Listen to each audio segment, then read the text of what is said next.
মালদা জেলা তৃণমূল কংগ্রেসের সর্বস্তরের দলীয় জনপ্রতিনিধিদের নিয়ে শনিবার এক কর্মশালা করলেন রাজ্যের পৌর ও নগরোন্নয়ন মন্ত্রী ফিরহাদ হাকিম।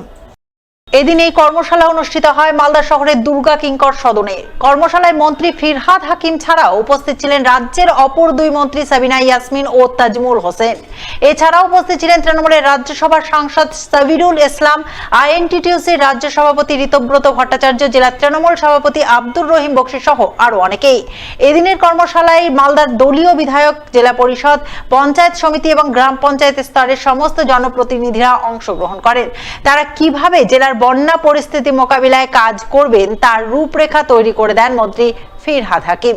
এছাড়াও তিনি জেলার দলীয় নেতৃত্বকে আসন্ন শারদোৎসব সুষ্ঠুভাবে সম্পন্ন করতে প্রয়োজনীয় উদ্যোগ গ্রহণের নির্দেশ দেন বলে জানা গেছে।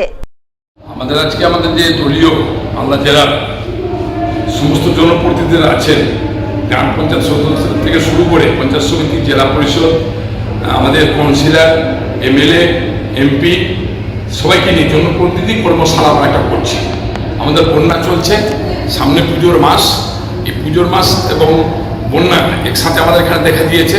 এটাতে জনপ্রতিনিধিরা কীভাবে কাজ করবেন তাদেরকে সেই সাজেশন দেওয়ার জন্য রাজ্যের নেতৃত্বরা এসছেন। আমাদের মন্ত্রী ফিরহাদ হাকিম সাহেবও এসছেন, সামিরুল সাহেব আছেন, ঋতব্রত বন্দ্যোপাধ্যায় আছেন, দিদি তাদেরকে পাঠিয়েছেন।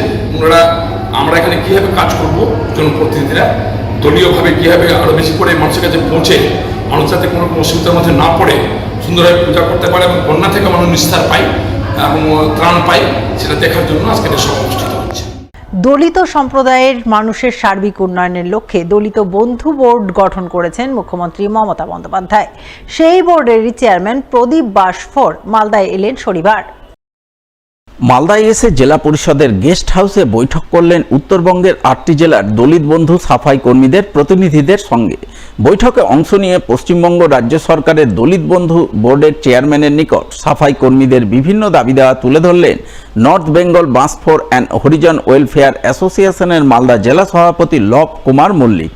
এর আগে উনি এসেছিলেন, এসে আমাদের নর্থ বেঙ্গল 8 জেলা উনি সফর করেছেন এবং অনেক জায়গা উনি ঘুরেছেন, দেখেছেন, নানা রকম অসুবিধা দেখেছেন এবং আবার নেক্সটে উনি এসেছেন, এসে আবার উনি আশ্বাস দিয়েছেন যে আগামী দিনে যেগুলো কাজকর্ম হবে সেই কাজকর্মগুলো উনি সুষ্ঠুভাবে সফলভাবে করে দেবেন।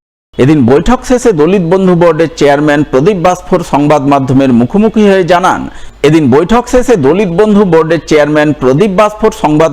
মুখোমুখি হয়ে জানান দলিত সম্প্রদায়ের মানুষের সার্বিক উন্নয়নের লক্ষ্যে মুখ্যমন্ত্রী মমতা বন্দ্যোপাধ্যায় দলিত বন্ধু বোর্ড গঠন করেছেন। তাই দলিত বন্ধুদের উন্নয়ন এবং তাদের কাছে রাজ্য সরকারের বিভিন্ন প্রকল্পের সুবিধা পৌঁছে দিতেই আজ তিনি উত্তরবঙ্গের 8টি জেলার দলিত বন্ধু সাফাই কর্মীদের সঙ্গে আলাপ আলোচনা করলেন। আজকে আমাদের দুটো থেকে দলিত বন্ধু welfare development government of West বেঙ্গলের বিশাখাপুর আন্ডারে আমরা 8টা জেলার লোককে নিয়ে আমরা খতিয়ে দেখব কি আমাদের দলিত সম্প্রদায়ের মানুষের জন্য তিনি মাননীয় মুখ্যমন্ত্রী বোর্ড গঠন করেছেন, তা আমাদের মানুষের যে কী সুবিধা কী অসুবিধা আছে সেটা আমরা খতিয়ে দেখার জন্য আমাদের একটা মিটিং ডাকা হয়েছে।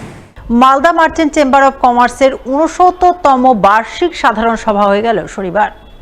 সভা অনুষ্ঠিত হলো মালদা শহরের সাঁকোপাড়া বাণিজ্য ভবনে। উপস্থিত ছিলেন মালদা মার্চেন্টস চেম্বার অব কমার্সের সভাপতি জয়ন্ত কুণ্ডু, সহ সভাপতি কমলেশ বিহানি, সম্পাদক উত্তম বসাক সহ আরও অনেকেই।